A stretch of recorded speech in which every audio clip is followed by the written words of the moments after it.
Okay, I know I'm very big on the metaverse and I'm sure it will come and companies are chasing it, but this is definitely not the type of kickoff I expected at all. What in the world has just happened? An insane, incredible earthquake has shaken up the gaming world and the entire entertainment world because probably the biggest gaming acquisition in entire history of all time has taken place. Microsoft acquires Activision Blizzard for 69 billion. What are the implications of that? What does it actually mean? An acquisition of 69 billion. I don't even understand how a company could have such an amount in cash to acquire and liquidity to acquire such a company. What are the implications of that? What are the upsides for the users there? What will it mean for the metaverse? These are very natural questions that emerge from this acquisition. And of course, there are plenty of other questions. So let's dive into them by starting with some contextualization. So, some facts about Activision first. What kind of company is this? Well, it's still pretty insane. This company has 10,000 employees worldwide with more than 300 studios. And it's actually really crazy because they have one of the biggest games in history, which I have been playing when I was young and I'm actually still playing. They have Overwatch, they have Diablo, they have Call of Duty, they have World of Warcraft, they have Candy Crush, which in and of itself is already worth billions. They have StarCraft. And worldwide they have 400 million users. So what state has Activision been currently and lately? Well, over the last years, the quality or the popularity of their games like World of Warcraft, Call of Duty didn't necessarily increase per se. And this could have to do with some things that happened in the work environment, such as sexual harassment, discrimination. Lately, this has also led to a settlement of 80 million for this sexual harassment case that was going on at Activision, and some managers and directors and executives got fired. Also, some 200 Blizzard employees have been on strike. So obviously this didn't affect the price positively, and perhaps they have been valued lower than usually, which could be a discount for Microsoft. But what's the relationship with Microsoft and gaming? Of course, we know Microsoft perhaps from enterprise solutions with regards to their Office suite, their Outlook, their collaboration solutions. Maybe we've heard of the HoloLens also, that maybe not be too familiar as well. But actually they have quite a lot to do with gaming. They have Xbox, they have the games like Minecraft, Halo. They acquired in 2020 another gaming company, ZeniMax, for 7.5 billion. So they have already been undertaking some specific actions with this plan. And by this plan I mean a pathway towards the metaverse, which I will dive into later as well. And they have, of course, Game Pass, which consists not of 400 million users, but 25 million users. So imagine what kind of magnitude it will be if those games get included on Game Pass. Perhaps for the Call of Duty players, they won't be able to play it anymore on PlayStation in the future, but we will see. So what are some benefits for such a company? Because if you do a acquisition of $60.9 billion, there should be some upsides to it, right? Well, definitely the benefits from it are quite significant.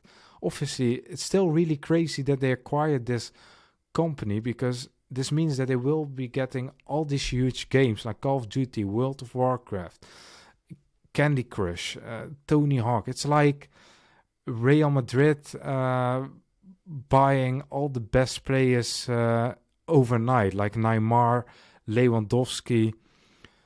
I don't know. It's really crazy, although perhaps those players might be not in super shape at the moment. But you could compare it with a giant eating another giant. So of course, in size, this does have a tremendous effect. This means that if the acquisition or the merger gets finalized, which will be in effect if they go through the legal process at the end of 2023 and the end of their fiscal year, which will be, I suppose, in June or July, then they become the world's third biggest game company next to China's Tencent and Sony.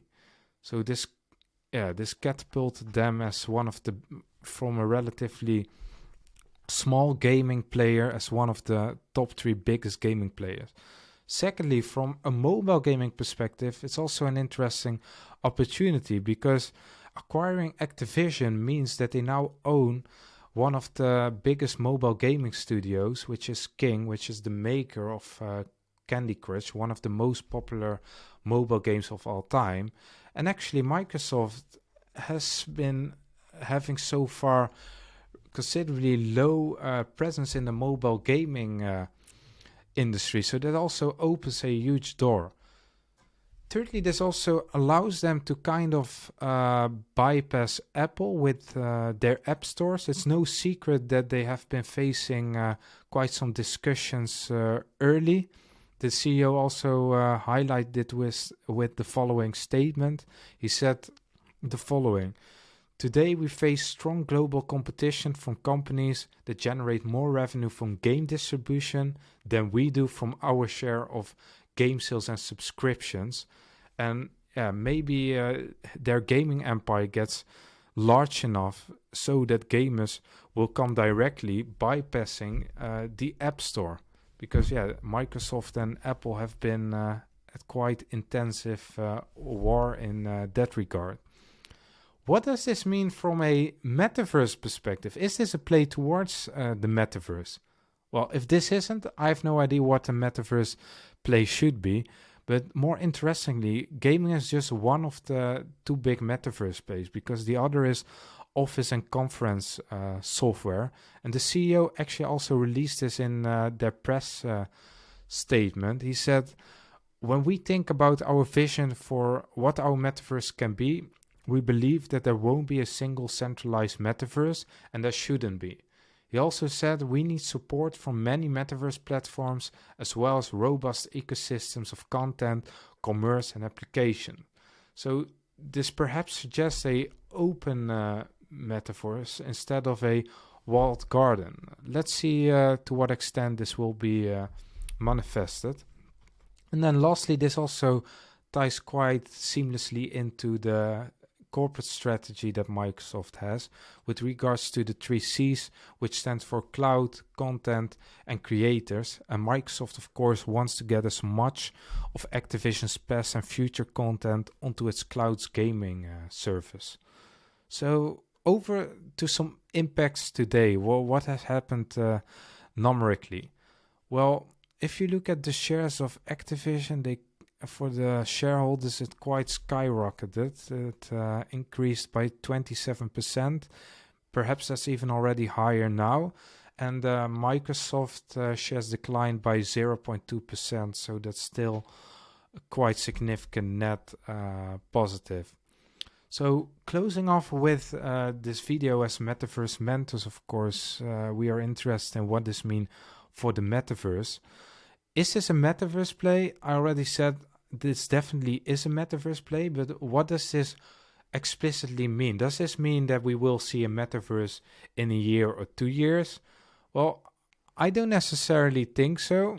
I don't think we will see a Metaverse anytime soon. It's also hard because gaming is definitely a significant part of the Metaverse, but the Metaverse itself is the convergence of the physical and the digital with multiple technologies like AR, VR, blockchain technologies, NFTs, DeFi, but potentially even technologies that aren't so mature yet, like maybe brain computing interfaces. I don't know what Elon Musk is planning, or AI applications, or quantum computing. Those are all potential technologies that can be embedded into the metaverse, and it's very exciting to see what will happen here.